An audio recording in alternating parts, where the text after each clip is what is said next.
behaviour hilarious. There's something so self-loathing and bileful about his persona. He's so pitiable that everywhere he punches is up. He says out loud the horrific things we all push down to the back of our minds and makes us see how absurd these thoughts really are. You really have to see it. As E.B. White said, explaining a joke is like dissecting a frog. You might understand it better, but it dies. And Sadowitz's act is clearly an act. Why, in 2022, do people take everything that comedians say at absolute, literal face value? There's no space given to context or nuance or hyperbole or irony or the idea that comedians take a thread of truth or a persona and twist it until it's absurd. Or even sometimes, just sometimes, comedians might be joking.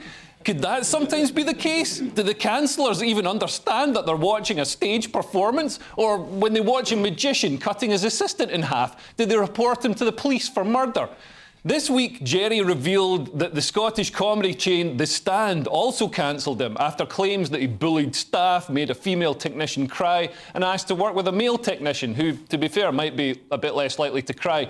I have to defend him. Great artists are rarely easy to work with. Look at Picasso or Charles Bukowski. If we only allowed art made by polite people, our galleries would be very dull. And it doesn't sound that bad anyway. Adults complaining about bullying? I mean, get a grip, princess. Listen, bully is a word that losers use to describe people who are stronger than them. And The Stand have happily employed people who've been placed on the sex offenders register, which is a bit worse than bullying. Are they even telling the truth? The Stand have lied about reasons for cancelling comedians before. For example, they said they don't book me because I'm not funny enough. Not funny enough? I can see your lineups. If anything, I'm too funny. It's pretty obvious I'm blacklisted for my political opinions. And this is where it gets more sinister. The Stand comedy clubs are owned by Tommy Shepherd, a member of Parliament for the Scottish Nationalist Party, the authoritarian political party who runs Scotland into the ground most of the time.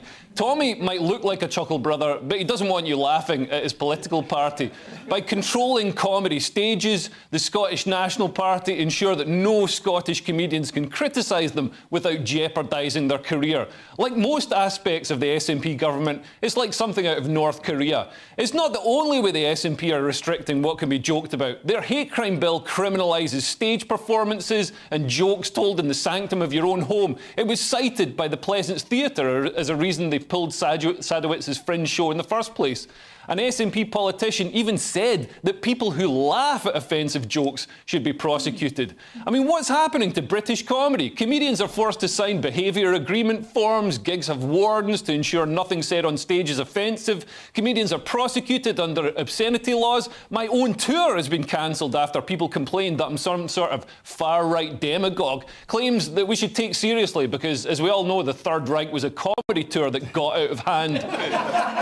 It's a shame. I was really looking forward to the Poland dates. But this censorious environment is throttling comedy. Comedians I speak to are toning down their acts in case they offend an audience member, or worse, one of the self-appointed blue-haired milk monitors working in the venues. The country that gave us Jimmy Carr, Billy Connolly, Ricky Gervais and Frankie Boyle is producing a generation of play-it-safe comedians who strictly keep to the approved woke opinions instead of questioning the orthodoxy. But nobody wants to go and see woke comedy. It's sort of like women's football. It gets written about a lot in The Guardian, but it's rubbish. There's no need to censor comedians anyway. We perform in front of a jury, the audience, who are regular people from across society. If we say anything that's genuinely unacceptable, they won't accept it and won't buy tickets. As Sadowitz himself says, it's just a comedy act with magic. It's not for everyone. And I've never attempted to persuade everyone to come and see it. Those that like it, come. If you won't like it, don't. Also, shouldn't right-wing artists like me be encouraged? I mean, apart from giving representation to people who aren't lefties, who, let's not forget, form the majority of the population, I think Hitler would have done a bit less damage if he'd been encouraged to continue with his watercolours. And comedians are always going to come back and make fun of it all. I told a joke that made fun of fat people, and someone in the audience got upset and went away, and they blogged about it on the internet with their pudgy little fingers. And then, because of this blog, I was doing a show in Leicester, and I'm not joking, halfway through the show, these fat activists stood up kind of slowly. And they shouted, "We're fat activists!" And I had to agree with them. They were fat as hell activists. I mean, that's got to be a tough job, by the way, being a fat activist, because if you get too active, you might stop being so fat. Anyway, I managed to escape by running up some stairs. One of them threw a milkshake at me, but it was empty.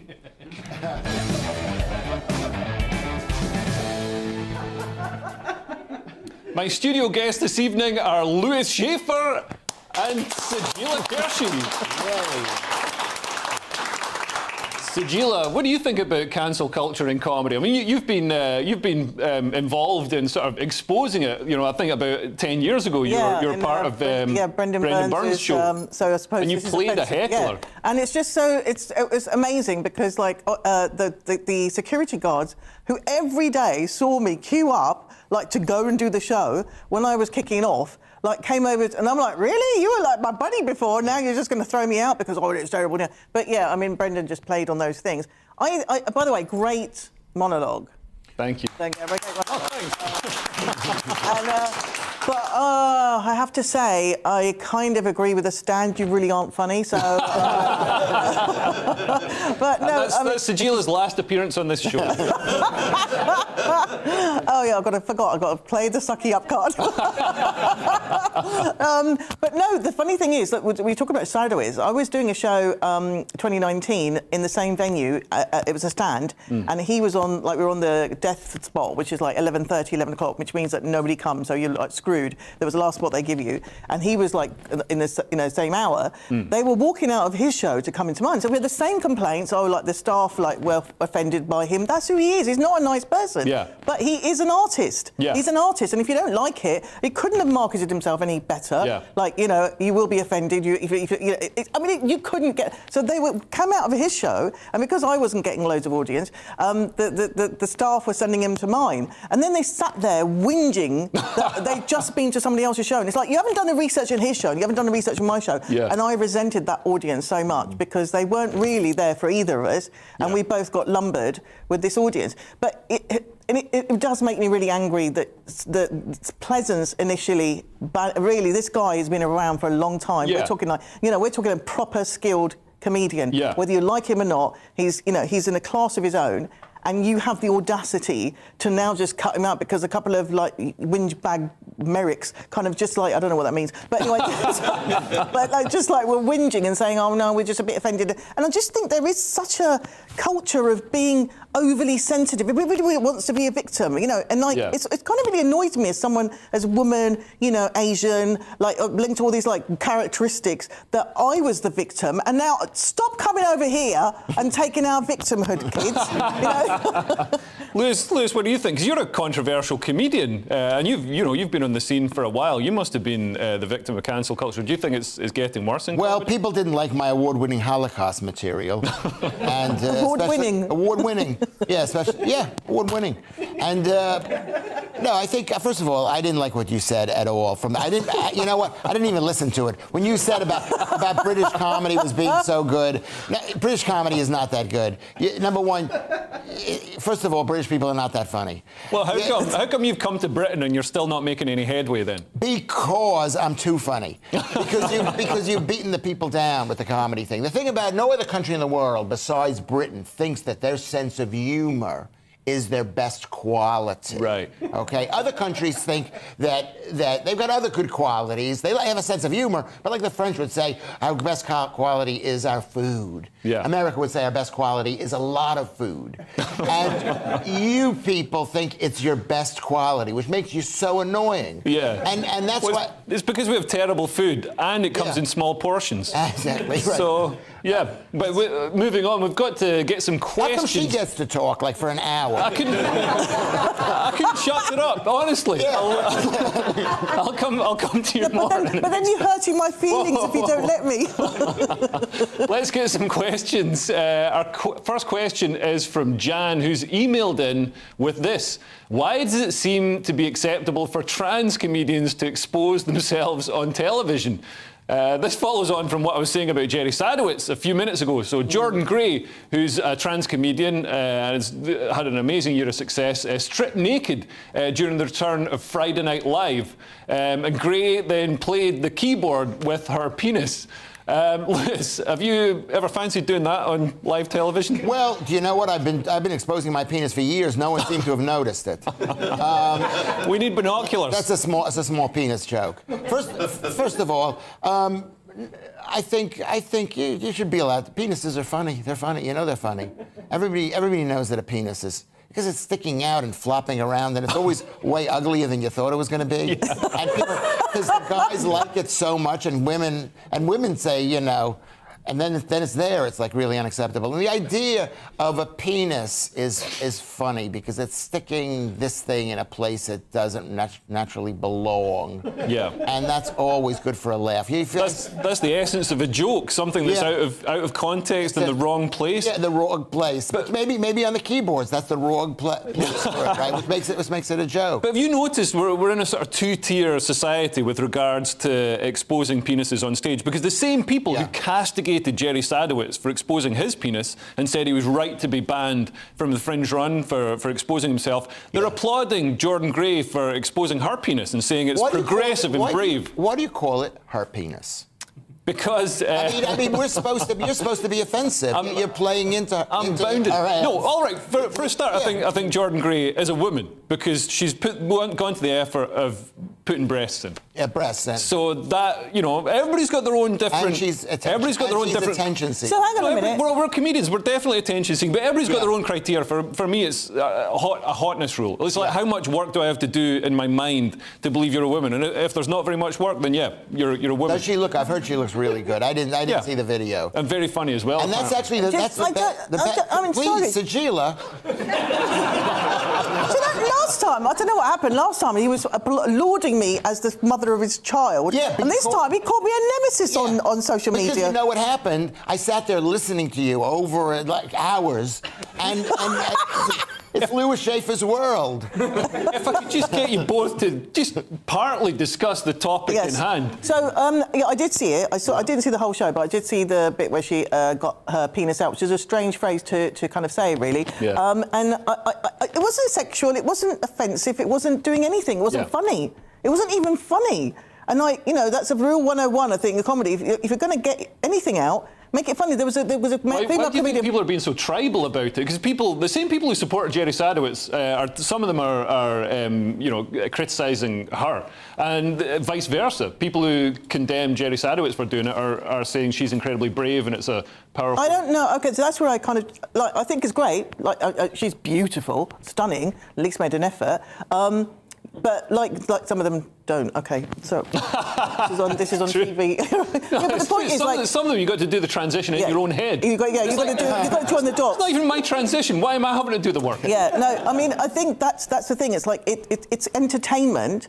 But why was it? I mean, years ago there was an Adrian Truscott. Do you remember when she got naked and she showed her vagina? Yeah. And that was brave because she was trying to say something about women's rights. But I don't know what was brave about doing this. I don't get what was brave about it. A vagina is funny because a vagina is brave because it's not funny. And penis is brave. Is brave. Okay. No, penis is not brave. Anyway, moving on. Our next question. No, it's not brave. Our next question is from John. Good evening. Good evening. Hello, John. Good evening. Hello. Should a TV presenter be punished for making an offensive comment about an MP?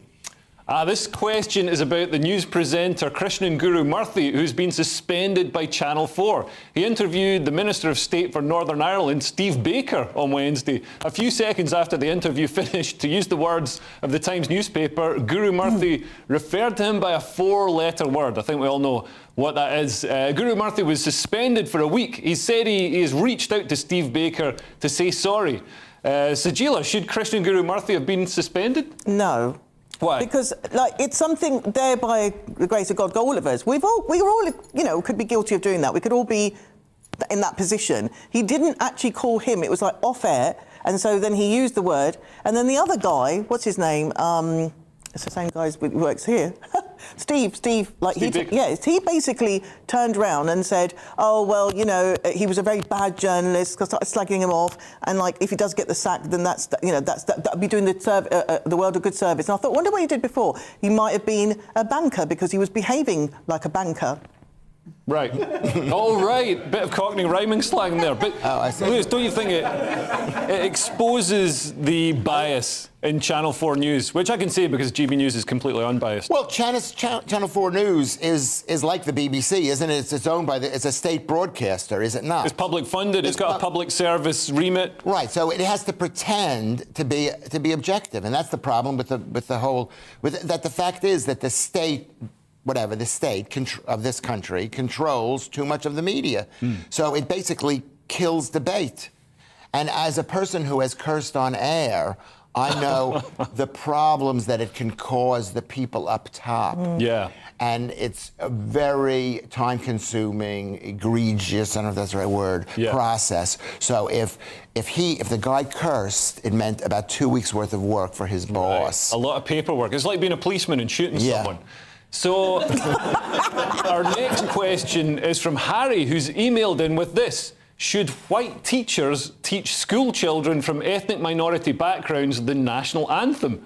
Now, this is a bit of comment from Catherine Burblesing, who's the chair of the Social Mobility Commission. She says ethnic minority children can suffer poor teaching of what she calls basic cultural knowledge because teachers believe they cannot identify with so-called white things. Burblesing founded the Michaela Community School in northwest London, which had hugely successful GCSE results in 2022. Sajila, do you agree with Catherine Burblesing? That you need to teach, like, the national anthem to non-white children? Well, I think the point she's making is, so if ethnic minority children, sometimes white teachers feel that ethnic minority children should be separated from things that are classically British or seen as white. She thinks that's actually more damaging. Right, so when I first came here, I learnt the national anthem, I learnt all the hymns. Prove it, sing them all now. Hymn number 71, far around the world the children sing their songs, from east and west their choruses gloriously sing. I can't remember the rest of it, but the point is, I got it, right?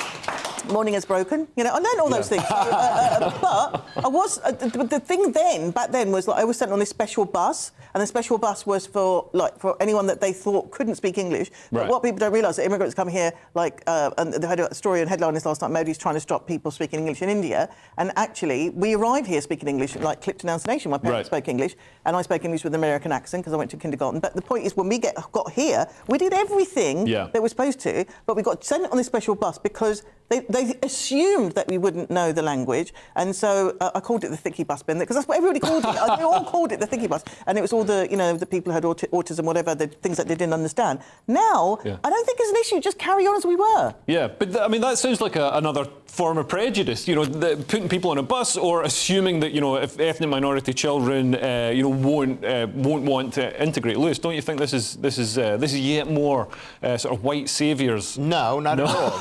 I think it just shows how nice British people are, is that they wanted to help people by giving them their own special bus. I didn't get a bus going to school, and you got a bus going to school, and they thought maybe you needed help with reading and writing and all that stuff, so they were willing to take the extra time to give to you, Sajila. And anyway, the fact is that white kids don't learn the national anthem anymore, do they? I don't think that they do. I don't think that they learn all this stuff. I mean, the words have just changed as well. Yeah, we need to all learn the new one because that's hard, isn't it? The new one. And the fact is, there's probably 40% of the population who are totally against the actual words to the national anthem, and it's not. I mean, I'm an American. I'm against it a priori, if that's used correctly. Sing the national anthem. God bless America. And that This is like the worst episode of X Factor ever. Anyway, our next question is from Peter. Yes, good evening. Hello. Should the Chinese Consul General be thrown out of the country? Should the Chinese Consul General be thrown out of the country? This is a big story that's hardly been covered this week. Ministers have been urged to expel the Chinese Consul General after a pro-democracy campaigner was badly injured in Manchester last week. The diplomat said it was his duty to grab the hair of the man who was hurt after he was dragged inside the consulate grounds last Sunday. Alicia Cairns, who's the chair of the Foreign Affairs Select Committee, said he must be expelled immediately. Lewis, if you're in government, and I'm not sure why you're not, what would you do? Well, I wouldn't expel him, because every time we expel one of them, they're going to expel like 3 of ours, and then, you know, it's just a mess to move people from China to the thing. It's really expensive. And what did you expect from some Chinese guy? I was like shocked because that they have a consulate in Manchester. I mean, you think, okay, London, you think there's going to be something here in London, but in Manchester, that's become like a proper place. Or almost. Is that the Chinese people? You just saw the head of you saw Xi, whatever the guy. Xi Jinping. Yeah, you saw him. There was some 7-year-old old guy sitting next to him, yeah. and he was totally. You saw the video. The former leader. Lewis is talking about the former leader of the Chinese Communist Party getting expelled from their conference this week. It was a real power play. Ripped out. Yeah. It reminded my grandmother when she was exiled from the kitchen. What did I do wrong? My turn. Sorry. My turn. No, I think it. Well, they're in Manchester, and so headbutting, pulling stuff. I mean, I don't want to be like doing bad things to Manchester, saying bad things, but it's pretty like, you know, do you want some? And then so I thought that was. So you don't want to. But migrants were like kind of. You know, that's what you want. You want blending in, don't you, to the local community? So you think he'd just been naturalised to Manchester just a too much? Thing. Yeah. He'd burst out in spontaneous violence. Now, our final question for the moment is from Edward. Hi. Should taxi drivers be forced to let guide dogs in their car?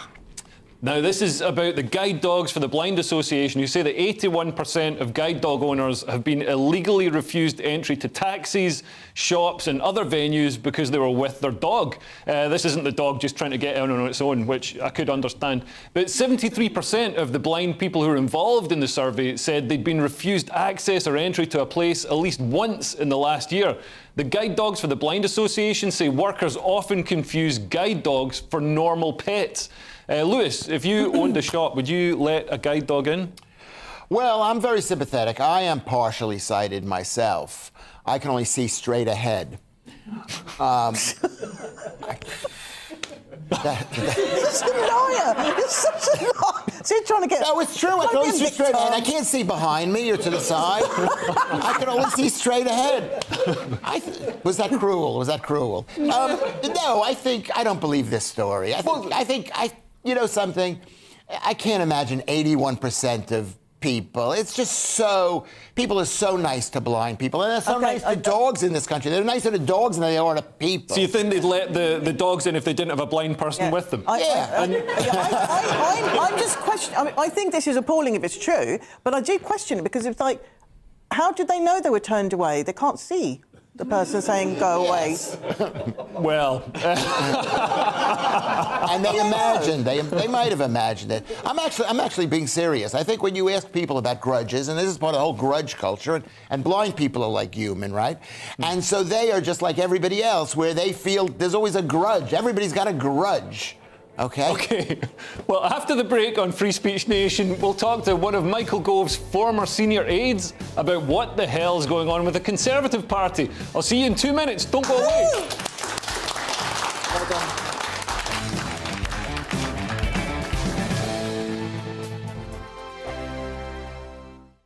Weekday afternoons on GB News, we've got the whole of the UK covered. From 12 to 3, it's GB News Day with me, Mark Longhurst. And me, Gloria Di Piero. You'll get the very latest on everything that's been going on across our great nation. And from 3 till 6, watch out for GB News Live with me, Patrick Christys. I'm not here to mess around. With all the biggest topics and guests, you will always be up to date. GB News Day and GB News Live from 12 p.m. Only on GB News. The People's Channel, Britain's news channel. Hello there, it's Eamon Holmes here from Breakfast on GB News. We're not just on your television and your screens, you know. We're on DAB plus digital radio, so you can listen to your favourite shows on the move. If you've not yet listened to GB News Radio, it's very simple. We're on your radio player and TuneIn apps, on your smart speaker, phone or tablet, or online at gbnews.uk. Take us with you wherever you go. GB News Radio. You never have to miss a moment of the People's Channel. Join my show Farage, 7 p.m. till 8 p.m. Monday through Thursday. And there you will get opinion, analysis, debate, and I'll cover stories that nobody else dares to touch. You've been cancelled. Join the club. Oh, my goodness me. And then for the last 15 minutes, talking pints. We're over a drink. We have a civilised conversation with someone. We very often disagree, but we do it in a grown-up way. Come and join me on Farage. Hello, I'm Simon Evans. Join me on GB News for Headliners at 11 p.m, where I'll be joined by two of the country's top comedians as we take a look at tomorrow's newspapers tonight. If it's a big story, we'll be covering it, I guarantee, but we'll also have some fun along the way. That's GB News Headliners at 11 p.m. We won't put you to sleep, unlike some of the other paper review shows out there. So join us, 11 p.m, 7 nights a week.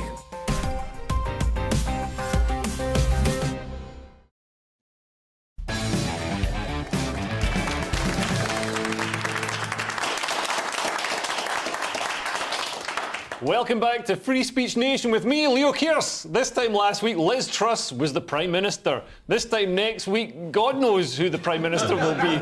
Anyone who wants the top job has to have at least 100 nominations from fellow MPs by 2 o'clock tomorrow afternoon. It's been a chaotic week. And here, to try and make sense of it all, is Charlie Rowley, who's a former special advisor to Michael Gove. Charlie, I mean, where do we start? I mean, what have you made of the last few days?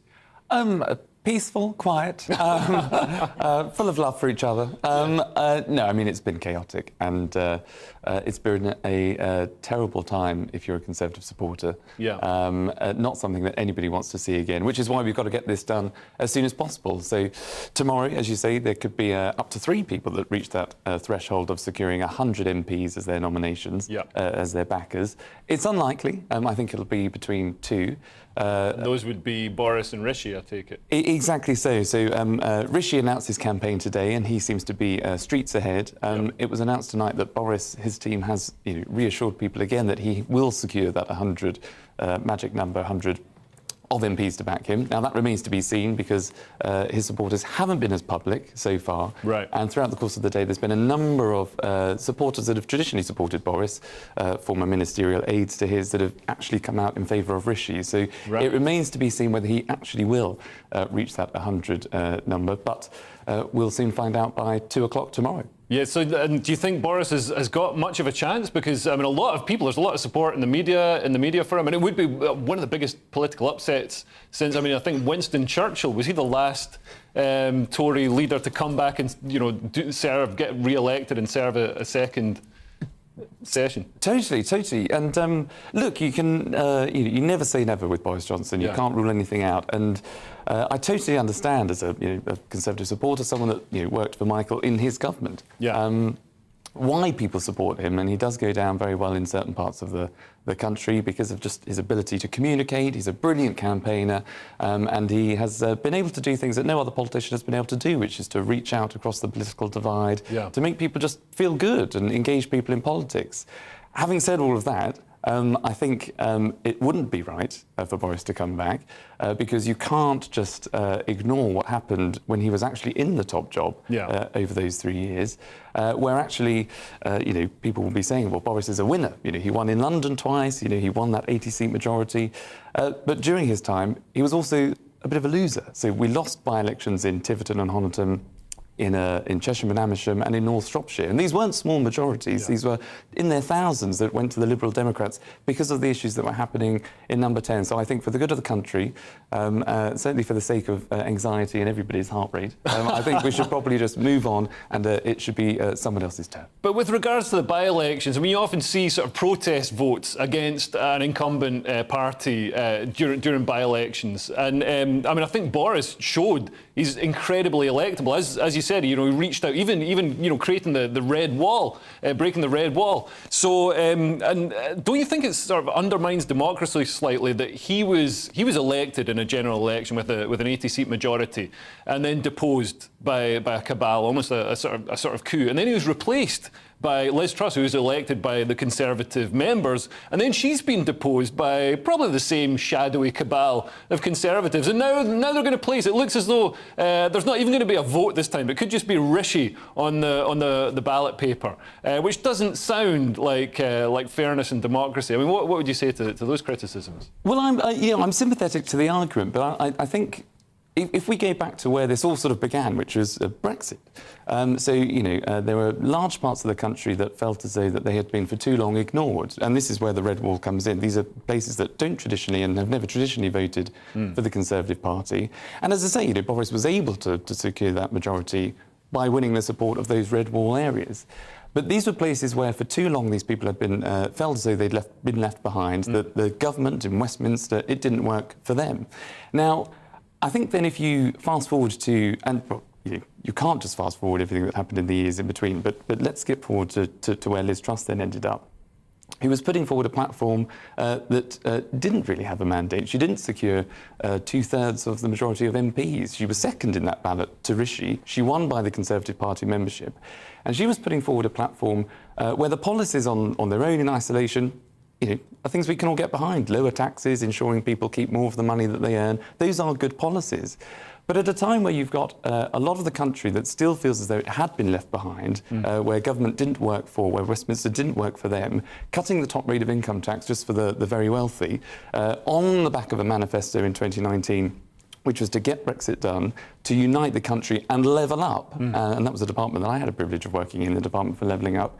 Those were not policies that chimed with the voters as to what Liz was putting forward. So it was doomed to fail probably from the start, which is why you need to get back to somebody who supported Brexit, which was Rishi, and someone that understands the importance of levelling up and maintaining that support in the red wall seats. And I think that is Rishi also. But you say that Liz Truss didn't have the support of Tory members or Tory voters, but I mean, she was elected, and also she was taking the Conservatives, back to their sort of ideological roots as a low-tax, low-spend party, which I think is, what we'd like to see. A lot of us would like to see as an option to vote for instead of just having two versions of New Labour to vote for. I mean. Don't you think that the Tories have sort of they've under Cameron and subsequent leaders, they've sort of diverged too far away from their core Conservative values? I don't think so. I mean, the Conservative Party, is the most successful political party in the Western world, and it's only able to do that. Doesn't look like it this week. It's certainly not this week. Certainly not. But it's only been able to do that in the past, previously, because of its ability to adapt and to progress and move forward. All the while maintaining those values of, yes, law and order, but keeping taxes low, giving more liberty, more freedom to people to, if you want to start up a business, go and do it. You shouldn't be relying on the state. But, of course, there's always room for the state to intervene and to help people where they absolutely need help. Those are the most vulnerable in society. Through COVID, we've seen massive state intervention, which I know took a lot of toll on a lot of people. And was a terrible idea. And there'll be another program. There'll be another program we could go was obviously architect of a lot of that. But in order to help people, you have to ensure to support people's wages and to support people's businesses at a time where globally by the world letting them down. continue to work would be a good way of supporting those people and supporting the economy. But I guess we're getting away from the point. I mean, do you think we haven't mentioned Penny Mordaunt? She's also a possible contender. Do you think she's going to get the 100 MPs behind her? We'll have to wait and see. I mean, I think at the last standing she had sort of about 20 or 30 sort of publicly backing her. There was a call that took place today between her and Boris, where I think they both sort of suggested that the other, step aside to allow their supporters to row in behind the other. I think it was a suggestion from Boris to Penny to step down, and I think she sort of politely declined and said, maybe it's you that needs to take a step back. And I think that's wise because I think, knowing the MPs a little bit, as I do, I think they are more likely from Team Penny to vote for Team Rishi in the final round. Yeah. And that's the one difference that we'll have this time, is that there will be a final indicative vote. So whoever comes third, OK, they won't just drop out and we'll have a final two. We'll have to do a vote all over again to see exactly where all Conservative MPs want to put their vote in whose box. So there'll be a final vote, and that'll just give you an indication of really who the MPs want to see as their next leader and Prime Minister. Right. Charlie Rowley, thank you so much for joining us.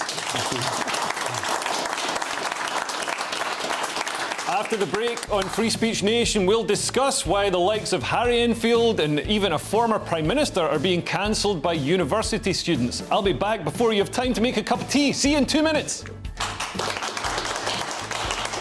Thanks.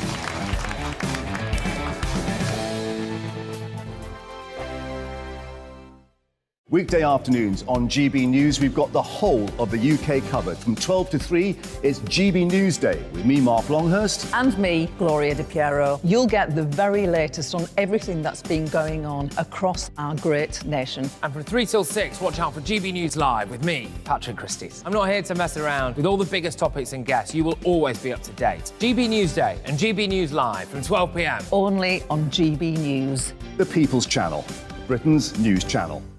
Hello there, it's Eamon Holmes here from Breakfast on GB News. We're not just on your television and your screens, you know. We're on DAB plus digital radio, so you can listen to your favourite shows on the move. If you've not yet listened to GB News Radio, it's very simple. We're on your radio player and TuneIn apps, on your smart speaker, phone or tablet, or online at gbnews.uk. Take us with you wherever you go. GB News Radio. You never have to miss a moment of the People's Channel.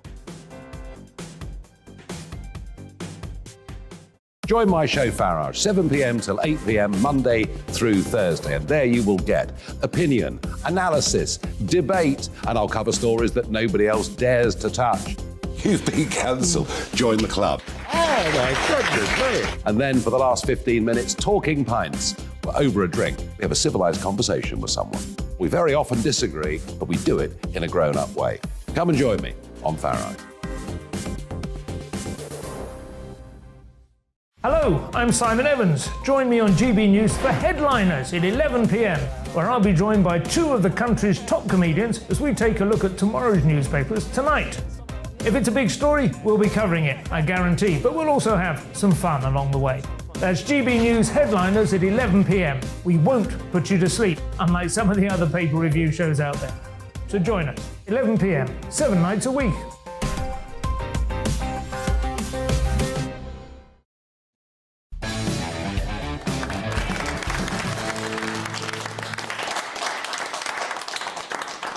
Welcome back. Later in the show, I'll be turning agony uncle with the help of my panel, Sajila Kershi and Lewis Schaefer, to help you deal with your unfiltered dilemmas. You can email us at gbviews@gbnews.uk and we'll try to answer your issues.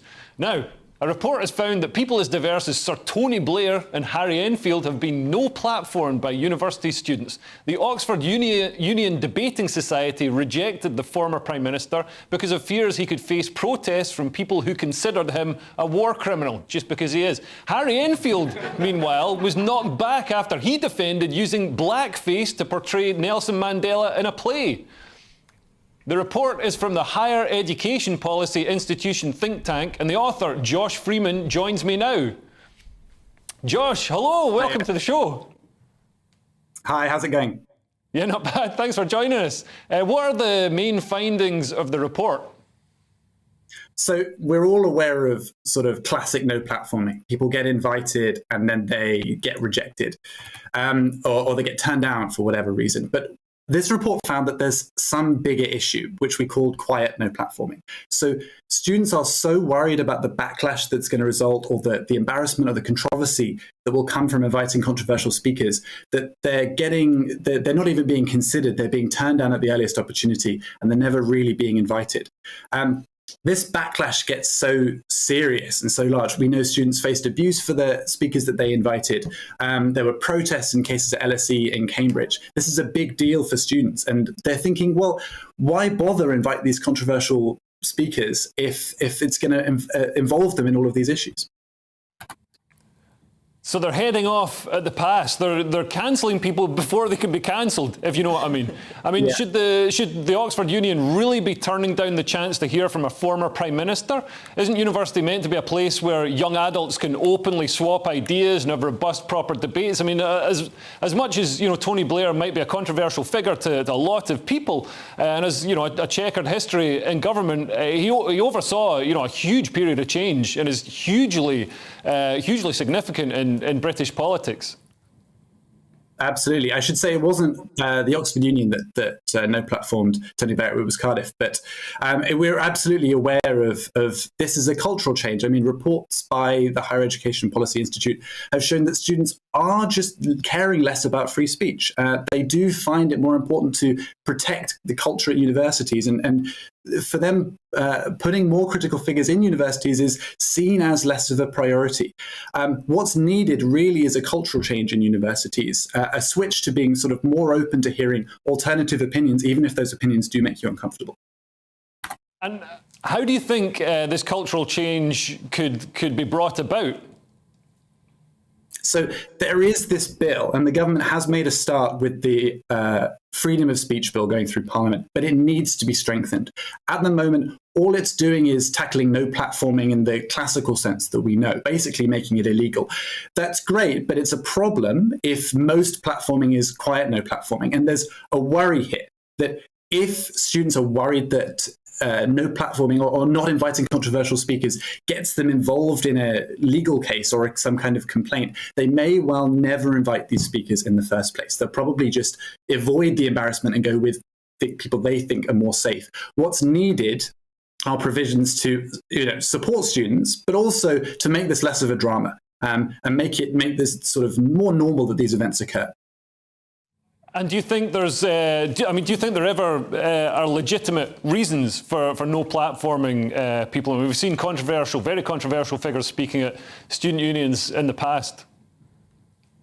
Yeah, I mean, a lot of the people I spoke to stressed the importance of bringing people for the sake of a debate. I mean, I won't name names, but I'm sure there are some people who you can bring and would just talk without any basis to it.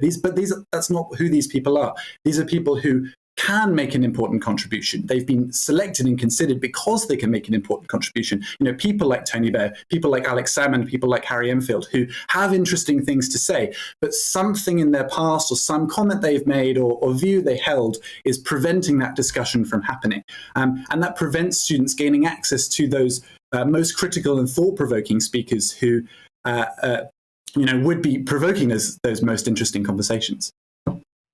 Yeah, but I mean, a lot of what we consider to be woke culture and the restrictive, puritanical censorship of ideas and people. I mean, it starts at universities, it's seeded at universities, and then it spreads out through the rest of culture. Are you worried that things are going to get worse? That more and more people will be cancelled by universities and then cancelled, you know, across wider society?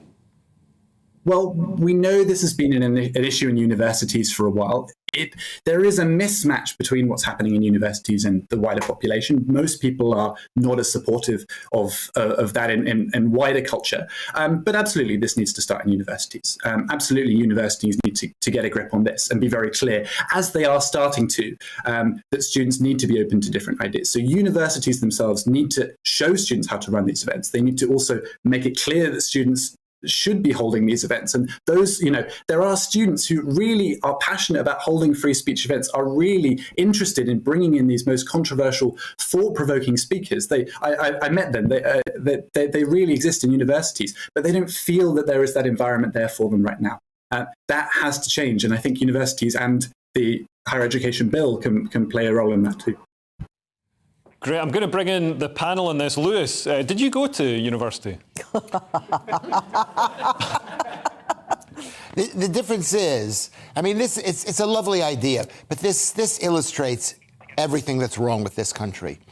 Is that the university system is controlled by a central state, that they're going to pass a law to force speakers on a college campus. They're telling the colleges, the college has no independence, or the students are being forced. You just let when I went to university in the 1970s, we had a guy come to our school. He was the president of the United States Communist Party, who had spent a number of years in prison as a traitor to the United States. Horrible situation.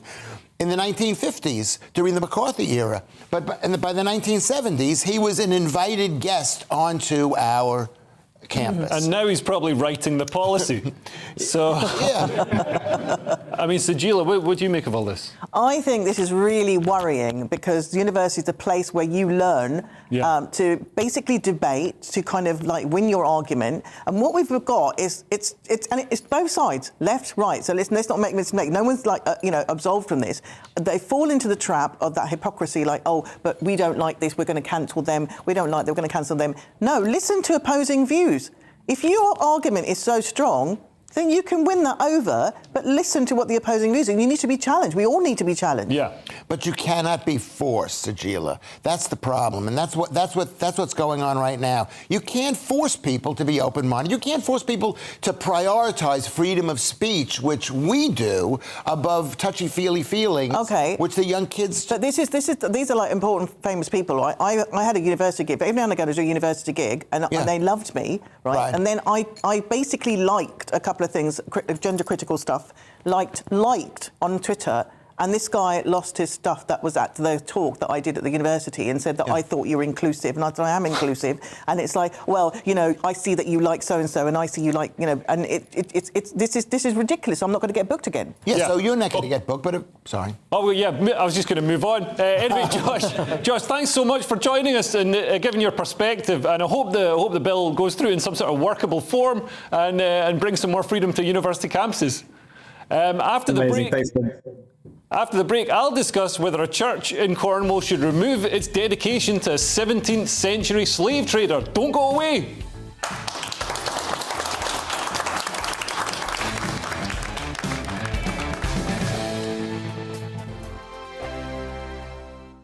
Weekday afternoons on GB News, we've got the whole of the UK covered. From 12 to 3, it's GB News Day with me, Mark Longhurst. And me, Gloria Di Piero. You'll get the very latest on everything that's been going on across our great nation. And from 3 till 6, watch out for GB News Live with me, Patrick Christie. I'm not here to mess around with all the biggest topics and guests. You will always be up to date. GB News Day and GB News Live from 12 p.m. Only on GB News. The People's Channel, Britain's news channel. Hello there, it's Eamon Holmes here from Breakfast on GB News. We're not just on your television and your screens, We're on DAB plus digital radio, so you can listen to your favourite shows on the move. If you've not yet listened to GB News Radio, it's very simple. We're on your radio player and TuneIn apps, on your smart speaker, phone or tablet, or online at gbnews.uk. Take us with you wherever you go. GB News Radio. You never have to miss a moment of the People's Channel. Join my show Farage, 7 p.m. till 8 p.m. Monday through Thursday, and there you will get opinion, analysis, debate, and I'll cover stories that nobody else dares to touch. You've been cancelled. Join the club. Oh my goodness me. And then for the last 15 minutes, talking pints. We're over a drink. We have a civilised conversation with someone. We very often disagree, but we do it in a grown-up way. Come and join me on Farage. Hello, I'm Simon Evans. Join me on GB News for Headliners at 11 p.m, where I'll be joined by two of the country's top comedians as we take a look at tomorrow's newspapers tonight. If it's a big story, we'll be covering it, I guarantee, but we'll also have some fun along the way. That's GB News Headliners at 11 p.m. We won't put you to sleep, unlike some of the other paper review shows out there. So join us, 11 p.m, 7 nights a week.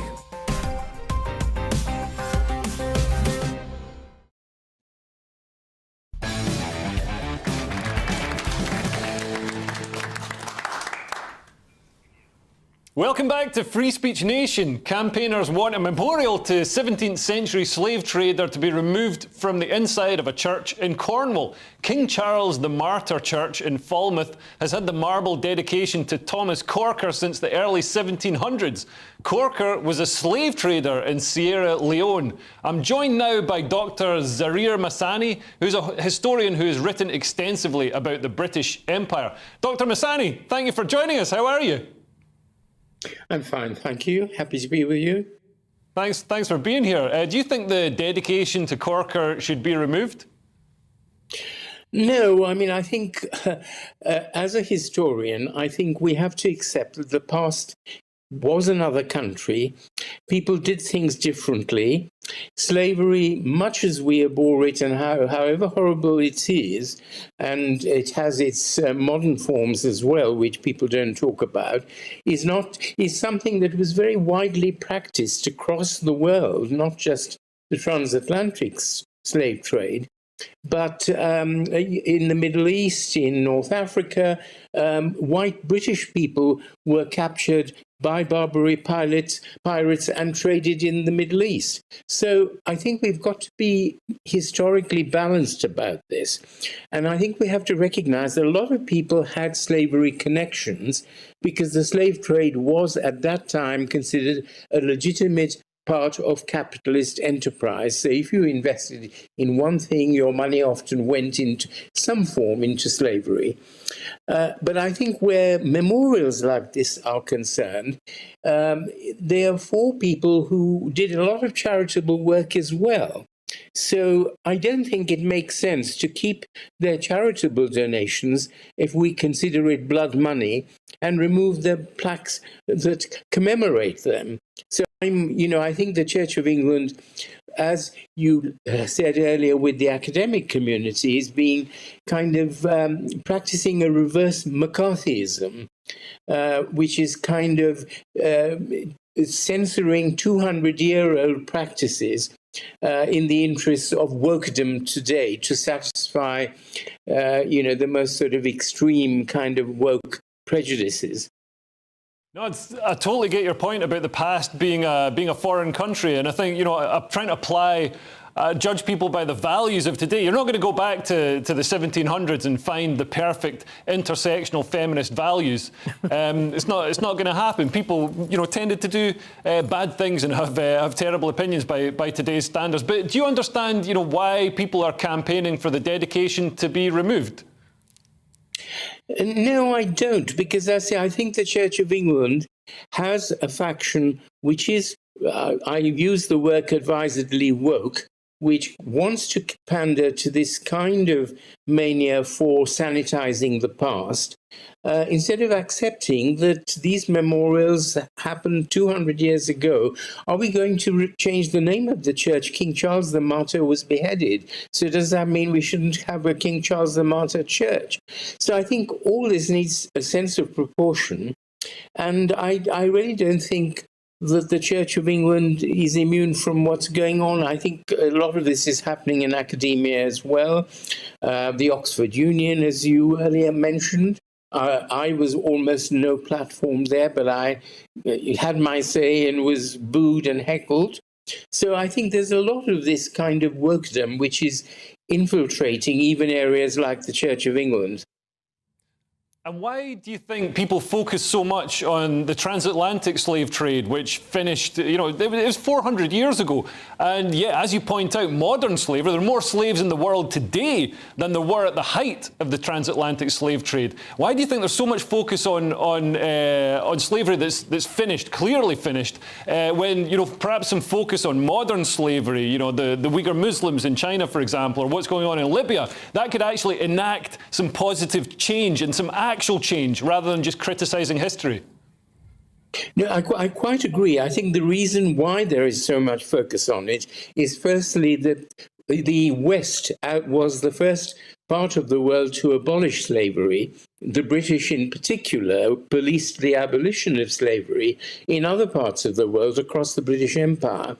And so I think today's generation, many of whom might be descendants of slaves but have come to live in Britain and are part of British society, is sort of somehow obsessed with this, with its own past, instead of, as you say, looking at the present, where, some of the worst slavery is happening in Africa today.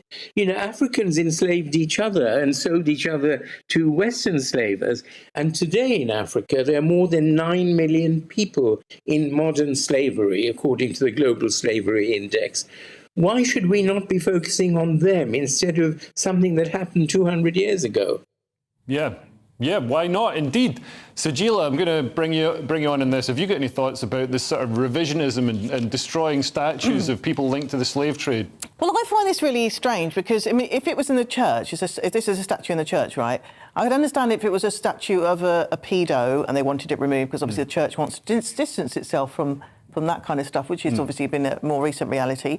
But this is historical. You know, I don't want things destroyed that actually reflect the history that we had, because it's important to remember that history. You can't erase it, you can't change it. You're right, you can't go back and make everyone woke back then. And just keep all the nice things. Yeah, keep all the nice things. But you know, history does involve some horrible things. You know, and obviously, you know, for me, India-Pakistan partition, that's something. But there's also generational trauma, which is if people, you know, black people are upset about it, they have a right to be upset about it because it's actually generational trauma. Yeah. And I didn't think I had anything like that. But I did a monologue recently and talking about partition, and I got emotional because suddenly I realised what my ancestors had been through. Yeah. So I think there's two sides to this. It's like, I don't think you should destroy things. I'm never a fan of like burning books or destroying. It's kind of on par of that for me. Yeah. And slaves enslaving other slaves. So slaves, like you slave one person, then they slave you back. That's SMS, isn't it? S&M. You mean SMS is sending a text message. Yeah. That one as well, yeah. And Lewis, do you think, I mean, this guy, he did a lot of work for charity. Do you think that should be an excuse? I mean, Savile did a lot of work for charity. Yeah. Should we put a statue up to him? I don't care what he did, because I love English history, probably more than English people or British people do. And I think once, you know, it's art. It's a form of art, and like what you said before in the initial thing, is that not all art is beautiful, made by nice people. Some of it is ugly and made by not so nice people, and so this is like your comedy. Yeah, my comedy. Yeah. And that nice man mentioned the Barbary pirates, which people forget totally about, which is that 1 million British people were taken from their homes by North Africans and enslaved in Algeria and that area there, Morocco and Tunisia area. A million. Was it 1 million? Dr. Masani, are you still there? Would you be able to just confirm? Was it 1 million? Well, it was close to 1 million. Oh, blimey. Certainly several hundred thousand. And it happened over a period of a century or more, and people were raided in coastal villages along Devon and Dorset and Cornwall. Villages were raided and lost hundreds and thousands of people who were taken away and sold into white slavery. Oh my God! And this is how I find out that I'm due reparations. This is horrific. But everything. Can I just say this with no due respect? What happened there in Cornwall helped the tourist industry. Really? There were more empty houses. More empty houses for Londoners to go. Amazing. Dr. Masani, thanks so much for joining us and enlightening us about the history of slavery in the UK and abroad. Really appreciate it. Yeah. Thank you. Thanks for having me. It's been an absolute pleasure. Amazing. Now, should we just finish discussing that? Because you made some really good points there about. I did, and we are going to go.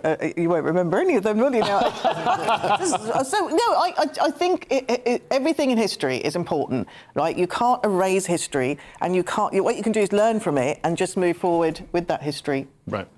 Yeah. Okay. It's 8 o'clock. This is Free Speech Nation with me, Leo Kearse.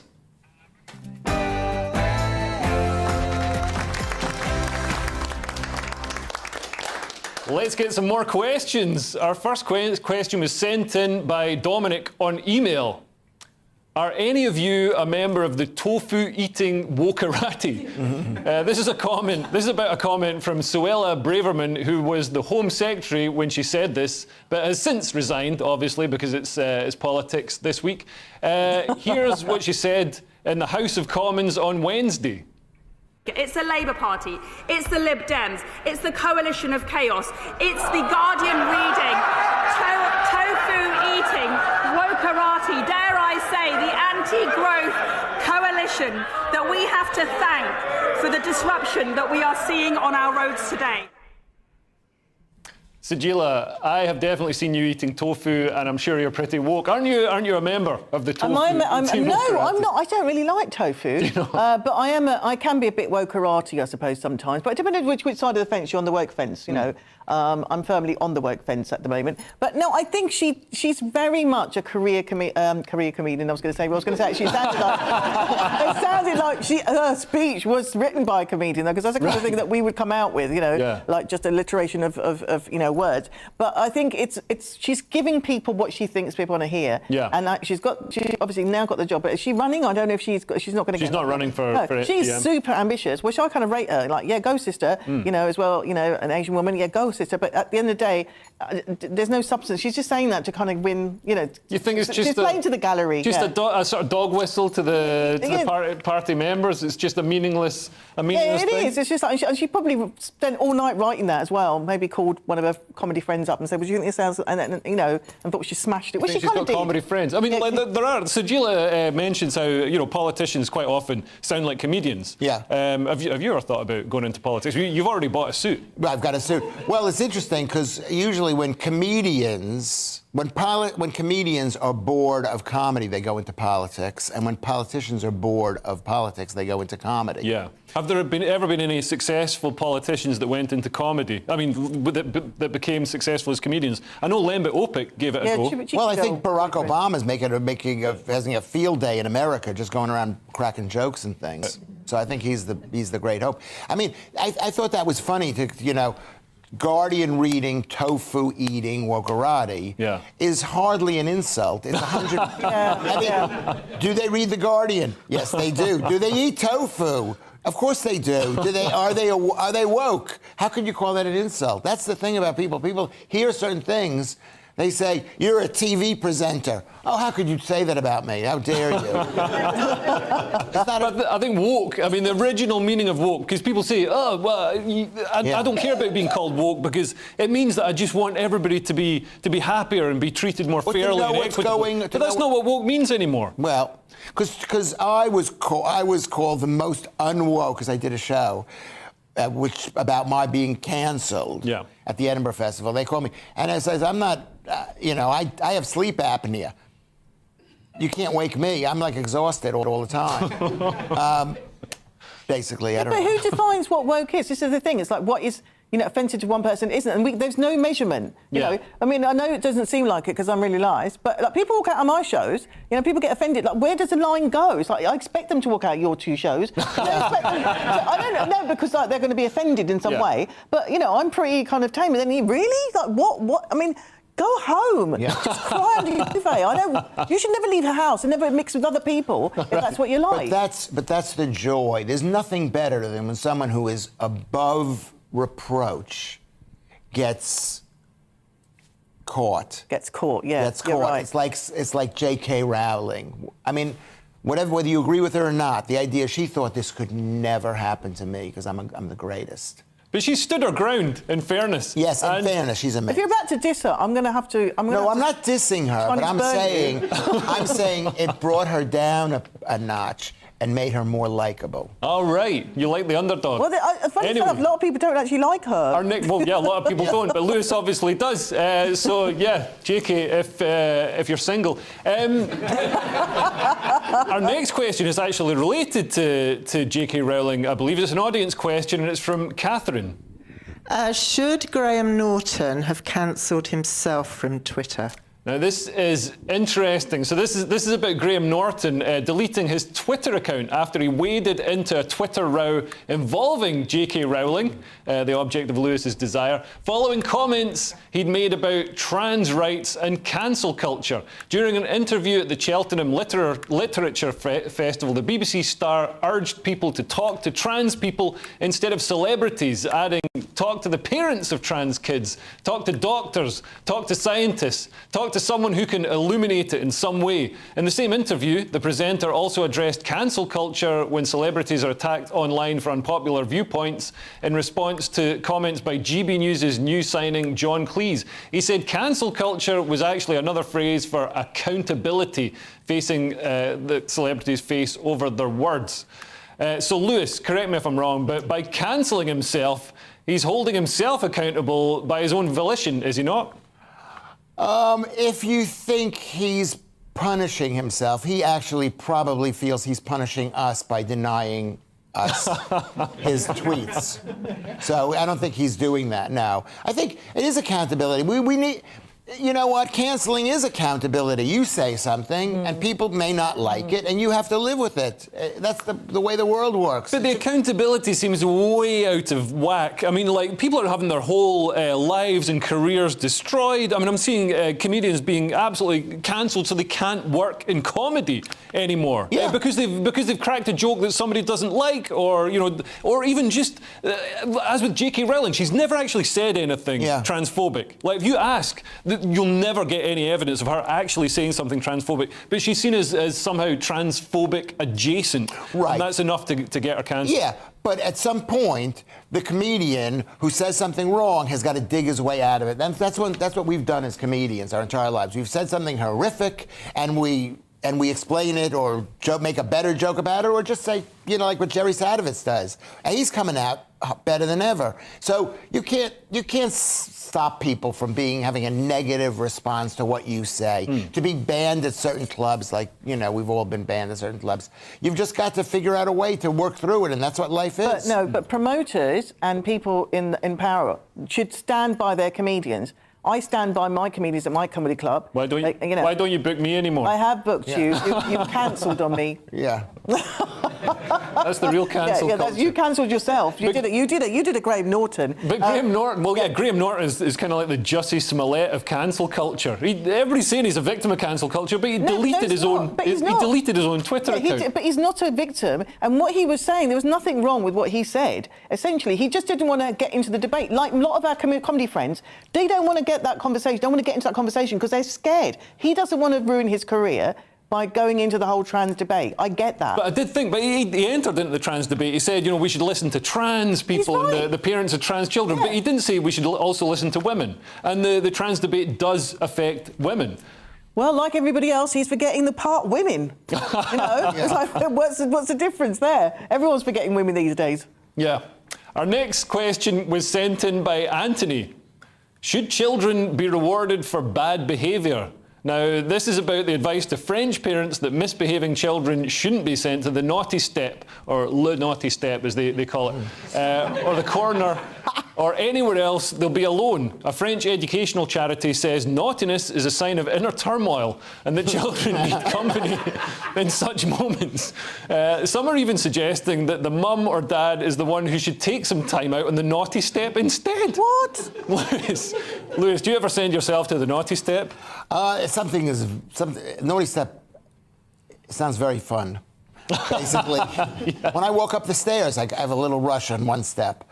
No, I'm surprised the French even think that they have bad children.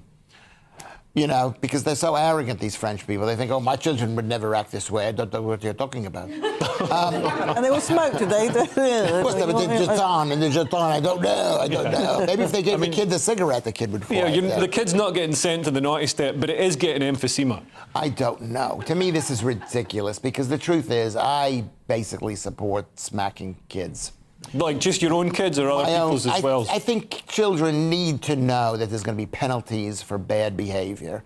And they have to actually believe, I'm not going to win any friends here, but they actually have to believe that you as a parent are going to do something horrific to them. Even if you're not, they have to believe it, because when they have to look at you and think, holy cripes, that guy's gonna kill me. That guy, they have to believe that, because in the real world, when they do something bad, somebody might kill them. And if you put the fear when they're young, when they're older, they're going to be better behaved. Now, Sajila, you're a parent. Are you also a vicious psychopath like this? No, I'm not. I'm not, but I kind of regret that I wasn't, because, like, you know, a friend of mine said, you've told your kid that you love him too much, and he's got no respect. Like, and I think, yeah, the odd kind of, like, you know, like psychological games. Yeah. And I'm South Asian, so South Asian families that say, oh, if you leave the house to go to disco tonight, I will die. Right? It's just like, oh my God, my mum's going to die. I'm going to do it. You know, so it's that blackmail that you use. Right. And then the odd smack never did me any harm. But I didn't go down that route. But do you mean blackmail, or is there an actual black guy that comes round and helps you? Yeah, that's Cut out. We'll cut that out. It's going out live. Our next question was sent to us by Dwight. Should celebrities be posting pin-ups of themselves to try and sell their books? Now, this is in relation to the model and My Body author. That's My Body capitalised. It's the name of a book, not My Body. Author Emily Ratajkowski. Admitting to sexualising herself because she needs to do it to sell her books, despite her feminist beauty standards. In the latest issue of Harper's Bazaar magazine, the 31-year-old said there is a reason for showing so much flesh. Lewis, have you ever posted a pin-up of yourself? Well, actually, I did, and I have. I did it for one of my posters. I did the thing with the woman in the chair sitting naked. I did a male Scandal. The Scandal from like the 1960s. Yeah, because you do what you got to do. Because it was the 1960s at that time. And the truth is, many of us. I'm not saying all of us, but many of us are attention seekers. Okay, we're attention seekers. I wear a high-vis jacket around the house. Pay attention to me. And that's what people say to me. Oh, you're just seeking attention. Duh. Why do you think I'm saying these stupid things? You think I believe this stuff? No. Okay, so if people wanted to see my body, I would prefer to do that. Rather, it's a lot easier to do that than come up with the funny jokes and the interesting quips. And Sajila, is Emily right when she says that's just the way the world works? Or do you think she's being a bit hypocritical? Oh, she's right, though. That is the way the world works, and she's kind of laying down on the head. And to be honest, if you want to get your kick off, get your kick off. Don't. Do what you want. It's your body. Right, OK. Yeah. And luckily she's beautiful, so it's like, go with it. So would you be sending out different advice if she wasn't? If I thought it wasn't helping, I would say, I used to enjoy it and I don't now, so it's, just that's friendly advice. You're so lookist. Yeah, well, yeah, I'm a man. It's 2022, you've got to clarify. We don't know what his pronouns could be. So he's a post noun. I have post nouns. Our final question is from Caroline. Are Italy right to be angered by The Economist stereotyping their country? Now, this is about The Economist magazine. It had as a front cover Liz Truss dressed as a centurion and holding a fork of spaghetti with the headline, "Welcome to Britaly." This has angered the Italian ambassador, who has said the article was inspired by the oldest of stereotypes. Pasta, it's not so much a stereotype, that's just a fact, isn't it? So Jill, do you think this is offensive? No, stop being a bunch of snowflakes, Italy. Seriously, come on. It's like it's a bit light-hearted. In fact, that might even be like a poster image for an Edinburgh show. Yeah. It's like, what is it? Why are people getting so getting their knickers in the twist over the smallest things now? Yeah, and I guess Liz Truss has got the time to actually do an Edinburgh show now, if she wants to. Yeah, she could pursue comedy. Pursue her stage presence, because let's face it, she didn't have any, does she? Lewis, what do you make of this? I think it's, if you're going to show an Italian, right, what are you going to put some guy in an Armani suit? People might not understand that reference. Yeah, and that's why you've cleverly made yourself not look Italian tonight. I look by wearing a £75 Burton suit. Sorry. All right. Sorry. Do you know what? This is why I'm not going to tell you anything personal about what I do. I think you look great in that suit. I think I look really good. It's not. It is not. Yeah, no, I believe you. I mean, it might look better on the person who died in it. It's DK Matt. Oh my God! I didn't come here to be insulted. I could go to your house and be insulted. What is the point I'm making? And spaghetti. People didn't even know there was spaghetti in this country. 50 years ago they did that thing, right? Well, spaghetti used to be like an exotic food in the UK. I don't know what we used to eat, like turnips or mashed potato, Angel Delight. I've got no idea. They used to eat meat. People ate meat and they were healthy. They were healthy. I've seen pictures of Britain in the old days. It didn't look that healthy. No, they weren't good looking, but they were healthy.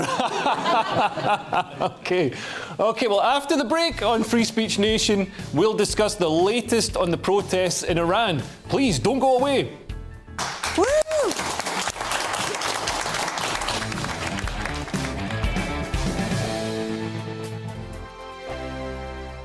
Weekday afternoons on GB News, we've got the whole of the UK covered. From 12 to 3, it's GB News Day with me, Mark Longhurst. And me, Gloria Di Piero. You'll get the very latest on everything that's been going on across our great nation. And from 3 till 6, watch out for GB News Live with me, Patrick Christie. I'm not here to mess around with all the biggest topics and guests. You will always be up to date. GB News Day and GB News Live from 12 p.m. Only on GB News. The People's Channel, Britain's news channel. Hello there, it's Eamon Holmes here from Breakfast on GB News. We're not just on your television and your screens, you know. We're on DAB plus digital radio, so you can listen to your favourite shows on the move. If you've not yet listened to GB News Radio, it's very simple. We're on your radio player and tune-in apps, on your smart speaker, phone or tablet, or online at gbnews.uk. Take us with you wherever you go. GB News Radio. You never have to miss a moment of the People's Channel. Join my show Farage, 7 p.m. till 8 p.m. Monday through Thursday, and there you will get opinion, analysis, debate, and I'll cover stories that nobody else dares to touch. You've been cancelled. Join the club. Oh my goodness me. And then for the last 15 minutes, talking pints. We're over a drink. We have a civilised conversation with someone. We very often disagree, but we do it in a grown-up way. Come and join me on Farage. Hello, I'm Simon Evans. Join me on GB News for Headliners at 11 p.m, where I'll be joined by two of the country's top comedians as we take a look at tomorrow's newspapers tonight. If it's a big story, we'll be covering it, I guarantee, but we'll also have some fun along the way. That's GB News Headliners at 11 p.m. We won't put you to sleep, unlike some of the other pay-per-review shows out there. So join us, 11 p.m, 7 nights a week.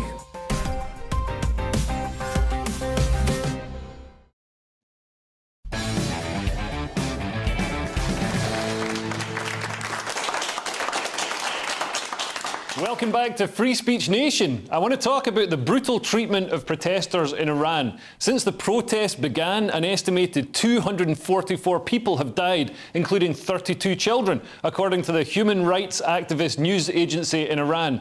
The protests were triggered by the death of 22-year-old Mahsa Amini. She died in custody after she was held by the country's morality police for allegedly wearing her headscarf too loosely. Here to discuss the atrocities ongoing in Iran is GB News presenter Inaya Folarin Iman. Inaya, please, welcome back to the show. And please take us back 6 weeks. What happened and why did it happen? Well, as you mentioned in the introduction, about early mid-September, police essentially accosted a 22-year-old young woman, Mahsa Amini, who was allegedly not wearing her hijab properly. So there has been mandatory head covering in Iran since the 1979 revolution. And there's been many kind of protests and agitations around this, but what essentially transpired is, according to eyewitness reports, she was beaten and eventually died of her injuries. And the Iranian authorities deny this, but this is not necessarily the first time things have happened like this. Many women have been protesting in various different skirmishes over the last few decades. A few years ago, there was something called My Stealthy Freedom, which was essentially a kind of social media movement of women taking off their hijab, burning it and putting it on social media. But this protests that have transpired have sparked potentially the biggest challenge to the Iranian regime for decades. So these protests, because we see protests against the Iranian regime spring up in Iran every year or two, but you think these protests are different?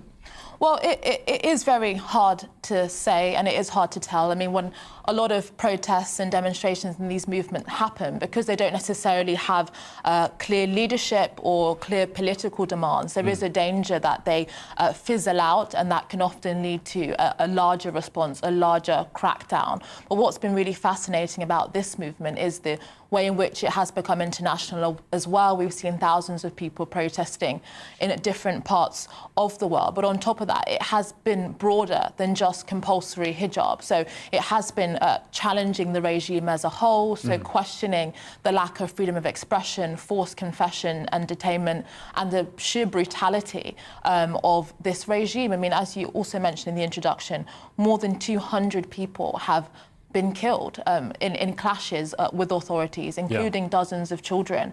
And that's been one of the most inspiring and courageous elements of this particular movement, is the way that children, school kids, boys and girls have been at the forefront of actually arguing for their basic dignity and human rights. Yeah, and we've seen men joining the protests as well, whereas previously it might have just been women. And do you think the morality police, have they become more restrictive in recent years?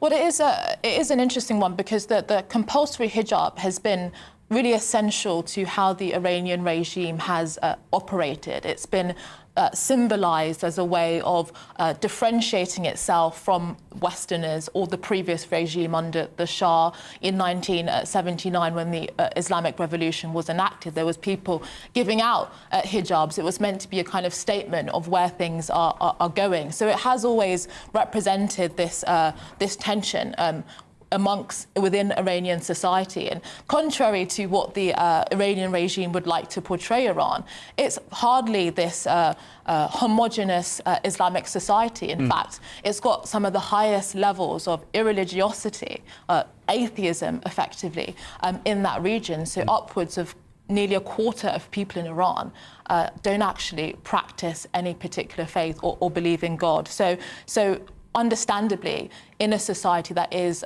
quite heterogeneous, diverse, where there are a history of actually freedom fighters, the regime insists on cracking down on movements like this. Right, yeah. And related to the point about Iran being a diverse society, we've seen in the protests in Berlin, we've seen flags from Iran's minorities, so the Kurds and the Azeris, being proudly displayed. I mean, do you think there's a sort of a new nationalist fervour in these sort of areas that could possibly break away from Iran? Well, it is so hard to tell, and that's why, one of the most frustrating and striking things, having spoken to many Iranian female activists on these issues over the last few weeks, is the kind of frustration at the lack of international solidarity. There has been some support, there has been some kind of condemnation, but the kinds of national campaigns of support and argument and condemning and sanctioning against this regime, who are not just violating human rights but basic human dignity, has been very frustrating for these women. I think much more could be done to really raise this at the top of the agenda and prevent it from actually fracturing into something more dangerous. Right, and economically the regime seems to be doing terribly as well. I mean, it's not helped by the sanctions, which restrict its economy, but the GDP in Iran has fallen from around $8,000 per person to $3,000 per person. I mean, do you think that's also providing, stoking the fire for the protests? People want a better life and want to get good jobs and earn money? Yeah, I mean, economic instability as well as kind of political repression and instability is often a cocktail for brutal authoritarianism, and therefore a lot of the people, as I mentioned earlier, are not just protesting mandatory hijab. As I said, it is still a kind of symbol of something wider, but they are protesting for a freer, more prosperous and just society. And that's why I think it's really important that we stand firm in solidarity with these people. Right, yeah. And in recent weeks, we've seen Iran and Russia cozy up together, which, previously there's been quite a lot of enmity between the two countries. And we've seen Iran selling its drones to Russia, these cheap, quite slow drones, but are just very effective because, you can send so many at once, and they're quite expensive to shoot down relative to the cost of the drone itself. Do you think, this could bring in, because Russia is obviously a master, basically the one good thing, the one thing that Putin's successful at is repressing his own people. Do you think he's going to help the Iranian regime repress its people? Well, the Russian state has had a history of, supporting, propping up, and legitimizing demagogic and authoritarian regimes. Of course, we're not, perfect in how we've acted across the world as well. And I guess that is why I think it is so important in this time of international geopolitical instability that we are very confident in our ideals. And when we have situations like this going on in Iran, it is really worrying when we equivocate about what we believe in. I mean, it's just been reported by the agent of Salman Rushdie, for example, that he is blind in one eye and no longer has feeling in one hand. And there was this kind of outpouring of we must defend freedom of speech, freedom of expression, but oftentimes when these examples actually transpire, whether that is, Batley Grammar, the Lady of Heaven film, and other events more recently, a lot of people are scared to speak up. And actually, I think that gives ground and way to, whether that's domestic or international forces that have an ideology or agenda that is hostile to every basic universal human value. I think it really does give them confidence, and therefore I think it is really important that we stand by these values and therefore are strong in standing up for them internationally, and we don't look like hypocrites that regimes like Russia or China or Iran can just point to and say, well, you don't even believe them anyway. Right. So we need to stand up for freedom of speech and freedom of expression and basic rights in this country, and protect the Batley Grammar school teacher and ensure that controversial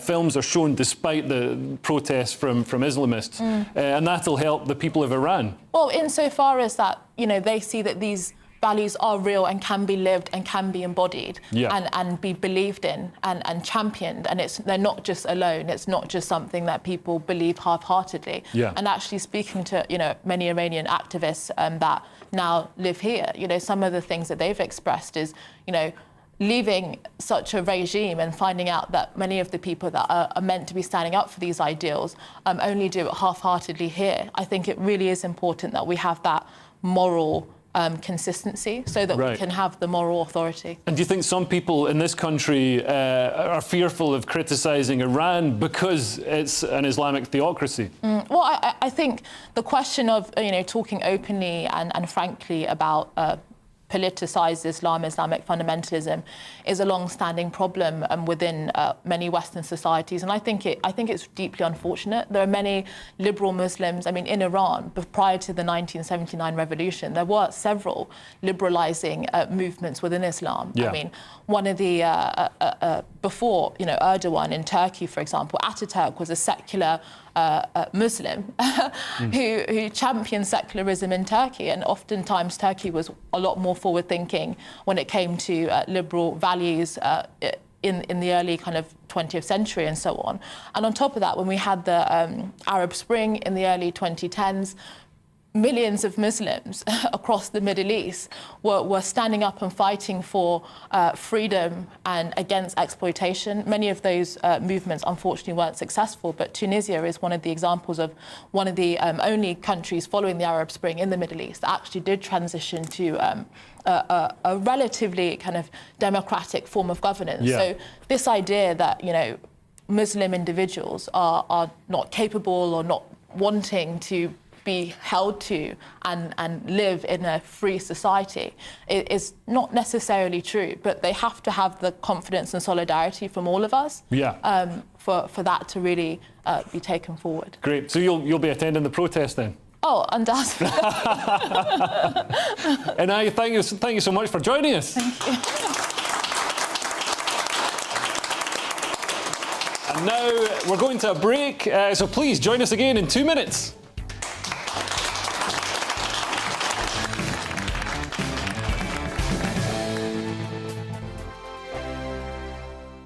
Weekday afternoons on GB News, we've got the whole of the UK covered. From 12 to 3, it's GB News Day with me, Mark Longhurst. And me, Gloria Di Piero. You'll get the very latest on everything that's been going on across our great nation. And from 3 till 6, watch out for GB News Live with me, Patrick Christys. I'm not here to mess around with all the biggest topics and guests. You will always be up to date. GB News Day and GB News Live from 12 p.m. Only on GB News. The People's Channel, Britain's news channel.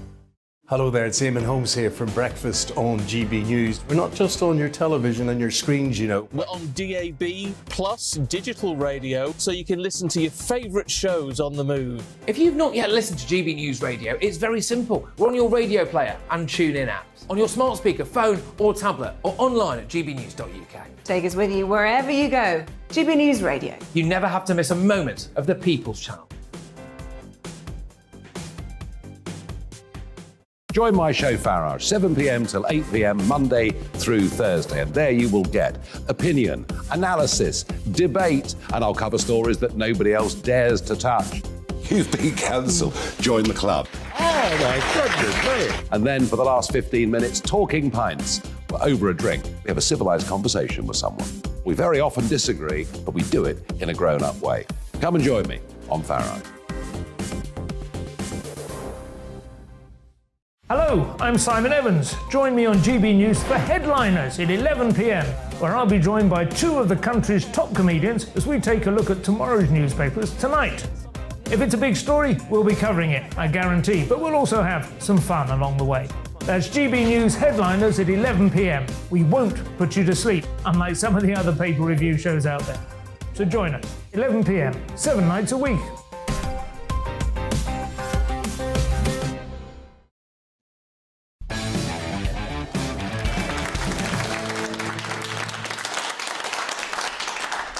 Welcome back to Free Speech Nation. Now, when you visit the theatre, do you expect to be warned before a scary ghost appears or a bit of smoke is puffed onto the stage? I expect the answer is absolutely not, because that's the point of going to the theatre, isn't it? To be surprised. Content warnings are becoming as much of a theatrical staple as grabbing yourself a vanilla ice cream tub and wooden spoon in the interval.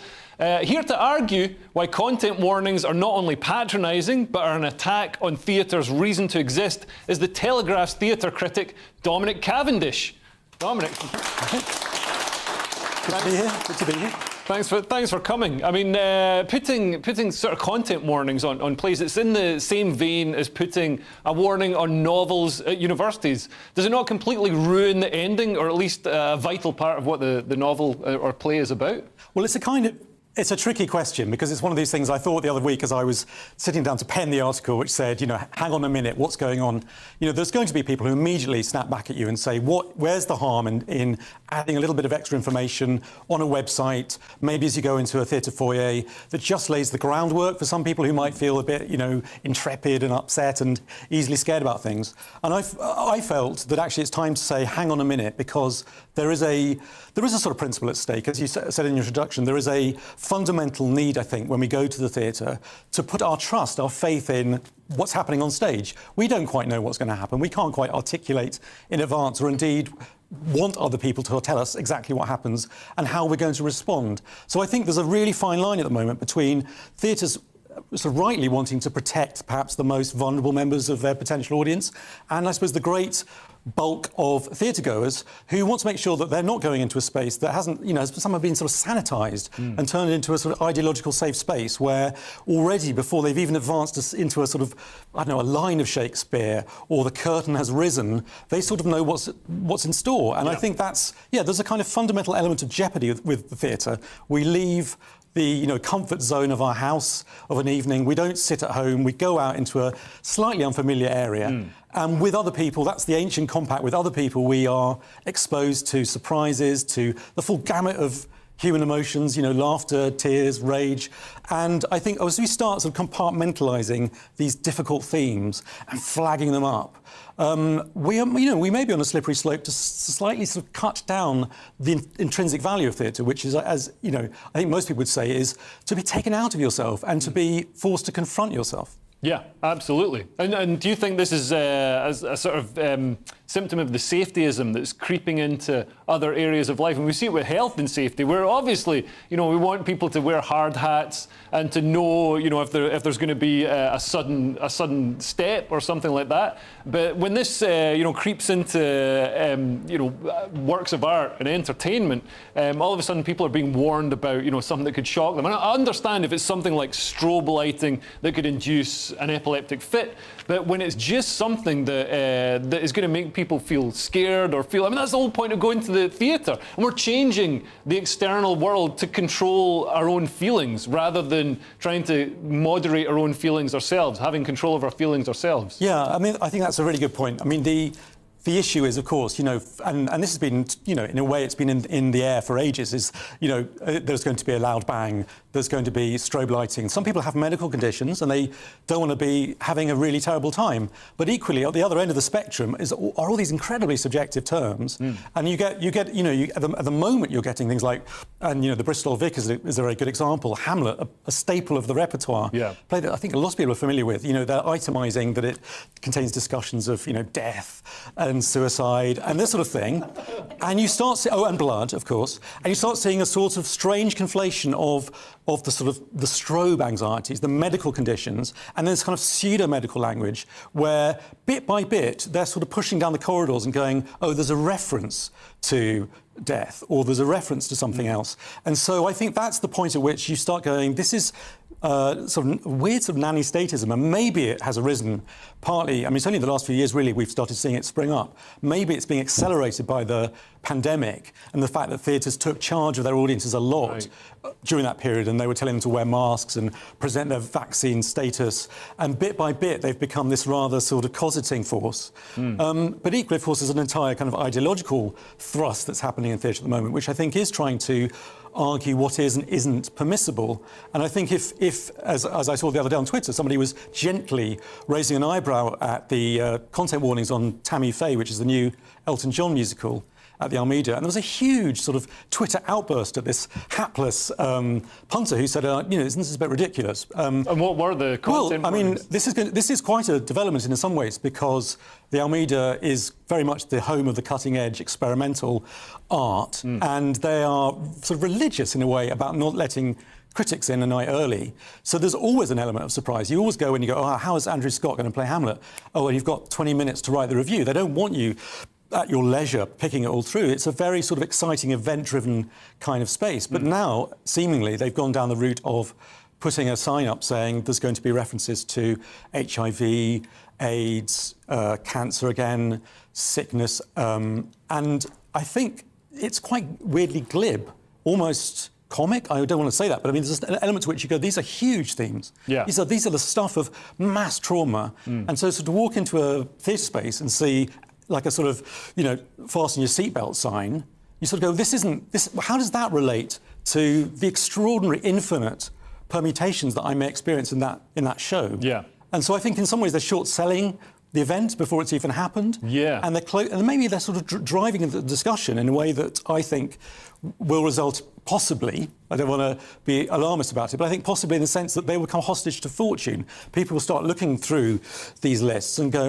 not only do I not want this, but I think we've moved beyond the point where this is allowable. So, is there going to be misgendering? Is there going to be some kind of transphobic content?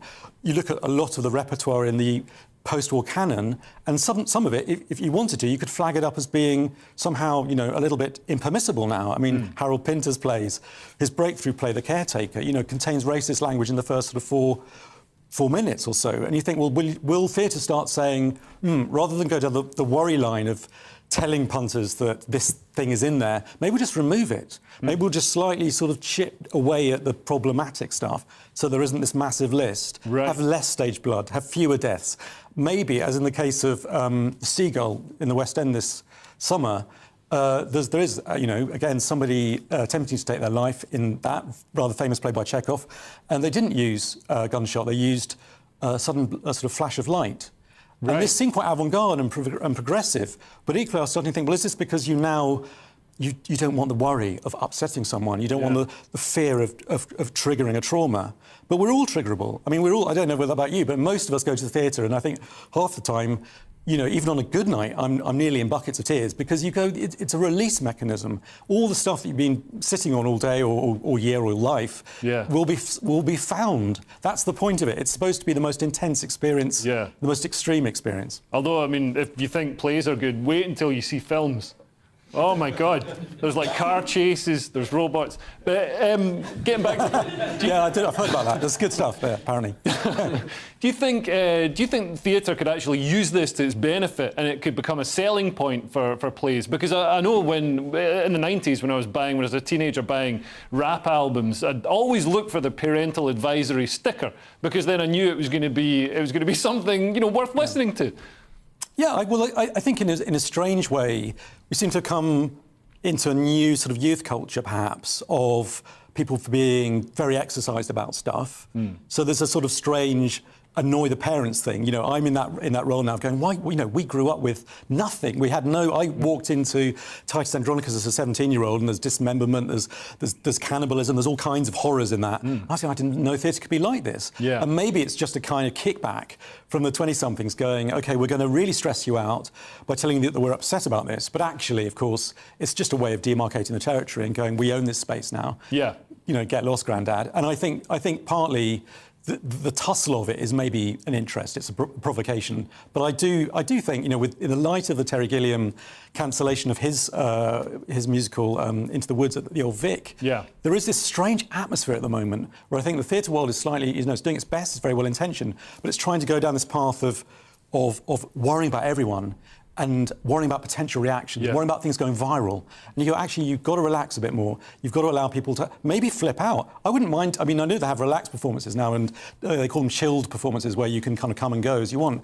But maybe that's the shift that needs to happen rather than these little drab lists, is go, you know what, we haven't had enough people crying in the theatre recently. If you want to howl, it doesn't matter. But I think this strangely academic, arid, parceling it all down seems, just as I said before, well, antithetical to the spirit of the thing. And too much power seems to be given to venue staff. I mean, I'm seeing, I've had a touring show, stand-up comedy, which is sort of like theatre. Bit more fun, but like you're seeing venue staff making the decisions and curating what's on stage. So some, you know, blue-haired 22-year-old usher who's on minimum wage is suddenly deciding what members of the public can be exposed to. Are we seeing this? Because I think with Terry Gilliam's play, it was cancelled because staff complained. Yeah, well, this is shrouded in secrecy, really. Even when I interviewed him, he was saying, I can't tell you everything. I want to tell you everything I can't. And I think that sense of there being these sort of strange protocols of concern, and as I said, this kind of slightly pseudo-scientific idea of harm, and the idea increasingly that words are violence and that ideas are kind of harmful and upsetting. And so I think he's obviously at completely the wrong end of the spectrum as far as that goes. But yeah, I mean, if you go back to the Jerry Sadowitz incident in Edinburgh at the festival this year, allegedly that was members of the staff at the Pleasance going, we don't really feel comfortable working in the environment where this man is telling these kinds of jokes. And we critics didn't actually most of us didn't get to see what the trouble was. But I think in a way his catch-all is to say, you know, his show's called Not For Anybody. Maybe that's the solution, is to just go, none of you are welcome, this will offend everyone, enter at your own peril. And I think that's, I do think maybe there's some practical solution. You could get a sort of Arts Council-sponsored website where every single little comma and expiration, you know, everything in that play is laid out, so you can just crush all the excitement in advance. But for most of us, I think we want to go, hang on a minute, you know, once it's out there, it's sort of out there, in the corner of your eye. And I think there's a great beauty. I mean, there's a couple of really good instances where you go, God, if you were to tell people what was in this play because of the theme of that moment, you would kill that play. And a really good example, there are many, but is the brilliant play by Conor McPherson, The Weir. And there's just a heartbreaking scene in the middle of that. And it all relates to something that some people will find very distressing for reasons of their own life experience.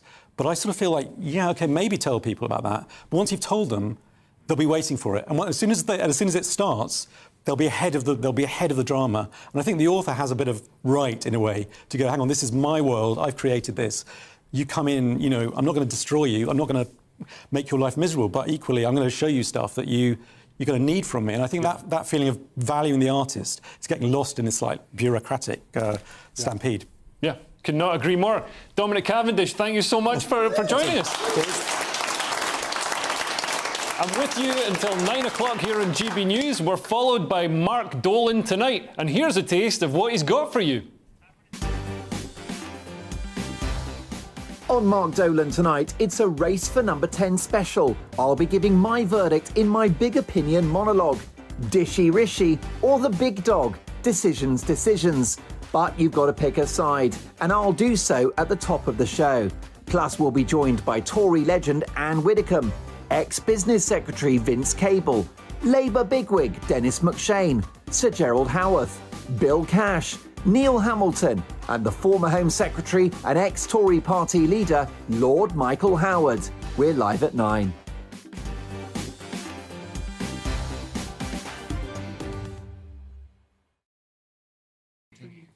Every week, we dedicate this part of the show to the world of social media, and often the stories that are threatening to cancel someone or something.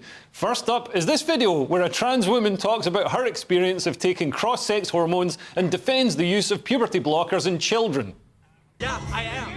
I'm much happier about having gone through it. And it saves the lives of the kids who actually do go through with the hormone treatment. And you know, they don't actually, what actually happens is they get, what actually ends up happening is when they're that young, usually it'll end up being just hormone blockers, which are completely reversible. Completely reversible if they decide that's not what they want. But the thing is that actually going through puberty is so traumatic for some of these kids. It made me so detached from my body. And I can't undo that. I can't undo that. I can't undo the puberty that my body went through naturally. Seems like a rational, balanced person who should definitely be deciding what hormones and puberty blockers are accessible to children. Now, Sajila, do you think that person made some good points?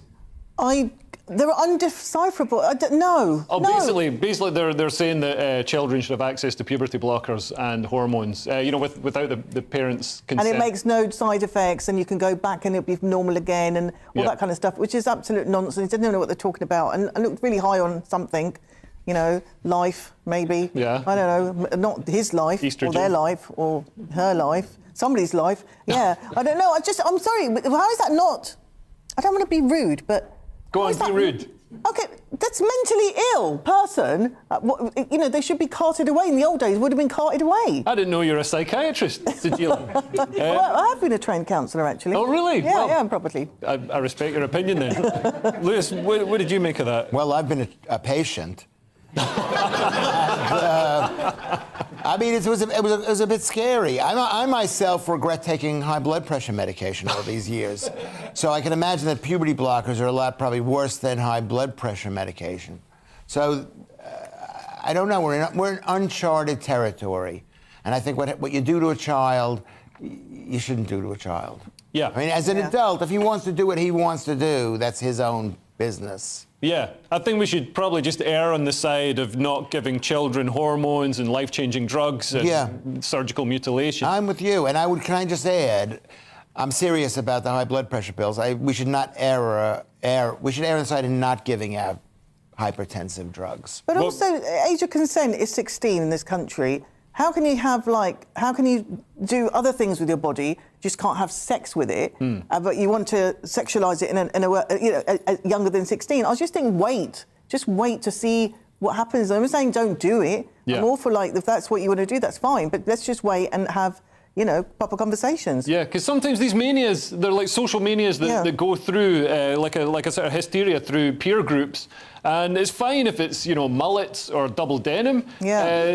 You can sort of reverse them quite easily, but not if you've surgically mutilated your genitals. Mind you, I was a new romantic and I couldn't go back to being a punk afterwards. It was, it was weird, And that is actually worse. Next up, we've got a video of a Just Stop Oil protester defending throwing soup all over Van Gogh's masterpiece known as Sunflowers. Did no damage to the painting whatsoever. I was in court yesterday, heard that there's been minimal damage done to the frame, which is repairable and replaceable, and absolutely no damage done to the painting. It was behind glass, and we never ever would have considered doing it if we didn't know that it was behind glass and that we wouldn't do any damage. I mean, literally, we were sat there still glued to the wall. They wiped it off with a bit of kitchen roll. I recognise that it looks like a slightly ridiculous action. I agree, it is ridiculous, but we're not asking the question, should everybody be throwing soup on paintings?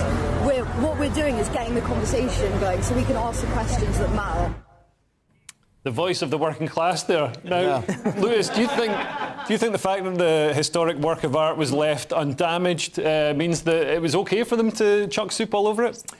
Well, you know, it's better that it be damaged, but, you know, I mean, better that it wasn't damaged. Yeah. But, I mean, that poor girl, she's never experienced 1 hour of being cold in her life. Well, maybe this winter. We'll see how the energy crisis goes. Sajila, what did you make of that excuse? Oh, you know, like, were we talking about Yeah, I just smack the kids. Smack them. Smack them. Violence is always the answer. Yeah, I'm sorry, when it comes to little brats like that, yeah. Finally, the rapper 50 Cent got a surprise when he saw this transformational Instagram video and said this particular individual should be locked up. Just to describe it for anybody listening on DAB, it's a woman. She's shaved her chin and she has painted her face, and now she looks remarkably better than when she started. So, Gila, is 50 Cent being a bit harsh? I mean, we all need a bit of makeup now and then, don't we? Was that a woman? It was a woman, yeah. Oh, okay. She just, all right. Yeah, she looked better. Yeah, she did. Yeah. I mean, I don't know what I'm supposed to say to that. I'd like to think that if you want to wear makeup, you don't wear it. I don't know. Do we need to make videos of it to show everybody? So Gila completely approves of this obfuscation of the truth. Lewis, do you think? What do you think of this? I mean, because this is like makes her feel better. You see somebody's dating profile picture. It quite often, that can be the contrast between the reality. I personally I believe it's better to be fake beautiful than real ugly.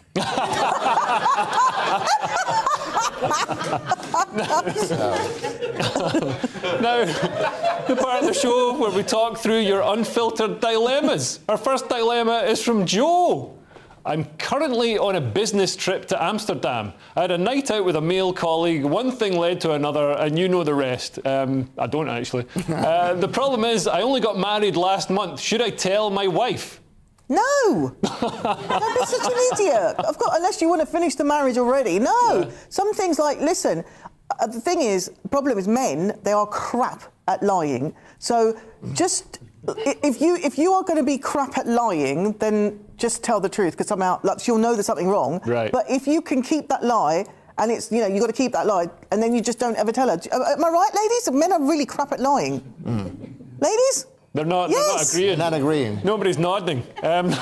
You are. I might be lying. Yeah. Lewis, what do you make of this? Like, would you? Well, I would say you should never tell a woman anything. Okay. I'd go so far as to say you shouldn't even speak to women. It's better to seem like an idiot in a woman's eyes than open your mouth and reveal you've just had a very dirty weekend. Our second dilemma is from Tom in Berkshire. I'm going on my stag do this week, and the trouble is I've never drunk a pint of beer. I just stick to bottles and then taunt my mates when they get drunk quicker than me. I'm so scared. Help. Lots of exclamation marks. Lewis, what should Tom do? Just drink beer. He should mention that beer is really bad for raising uric acid, which is not just causing gout, but causes a plethora of all the diseases. And he should maybe switch to gin and tonic. He should just bore them with facts about health. Okay, it sounds like a fun stag do. I can't wait to have you on mine. I would suggest to Tom that he tells them that he's an alcoholic, he's just recently gone into recovery, and that he can't drink other than the stuff that he normally drinks. Okay, and we're going to fit in one final dilemma. This week is from Stephen in Liverpool. I got sacked this week, and I've now got lots of spare time on my hands. I'm assuming he's in the Tory cabinet. What should I do? Lewis, what advice do you have for this weekend? Yeah. As a like me, basically who's unemployed most of the time. The unemployed never have a day off. So you're always unemployed. Always unemployed. So you wake up unemployed, the weekend's unemployed. It's never like, oh, thank God, I'm not doing anything this weekend. But he sounds like a legitimate person who's worked, so just just do nothing. Sigila in about 12 seconds. Stephen, buy some glue, super glue, and glue yourself to something in a protest about the fact that you're not working. Right. Yeah. Just glue yourself to something. But super probably to Lewis. Glue yourself to quite Lewis. expensive for an unemployed person. What, super glue? Yeah, it's quite expensive. Is it? Well, yeah, it's the best of all the glues. It's super glue. Okay. Thank you for joining us for Free Speech Nation. This was the week when comedians, memorials and newsreaders were cancelled, but Boris might be uncancelled, and we found out that it's all right to get your penis out if you're trans. Which reminds me, I'm trans! Okay. Thank you. Thank you to my panel, Sajila Kershi and Lewis Schaefer. And thank you to all of my guests, Charlie Rowley, Josh Freeman, Dr. Zarir Masani, Inaya Folarin, Iman and Dominic Cavendish. If you want to join us live in the studio and be a part of our wonderful audience, you can. Please go to www.sroaudiences.com. Now stay tuned for the brilliant Mark Dolan tonight. That's next. And don't forget that Headliners is on every night at 11 p.m. That's the late night paper preview show. Goodbye. Weather's next. Looking ahead to tomorrow's weather, and the UK is looking mixed at first, with some fog patches for northern England and some showery rain elsewhere. Let's home in on the detail. So starting off across Scotland, and it might be rather cloudy at first, especially for northern parts of Scotland with some outbreaks of rain, perhaps drier and brighter towards the central belt. A relatively cloudy start for Northern Ireland with some fog patches perhaps, a few showers possible as well, most likely in the west. Northern England will have some patches of fog at first, showers feeding in from the west, whilst overnight rain is set to clear in eastern parts. Many in Wales having some dry weather to start off the day, perhaps some bright or sunny spells as well. Watch out for showers though, mainly in the west, with winds starting to strengthen there as well. In the East Midlands, it's going to be a bit wet at first, some lingering showery rain. That will clear away to the east through the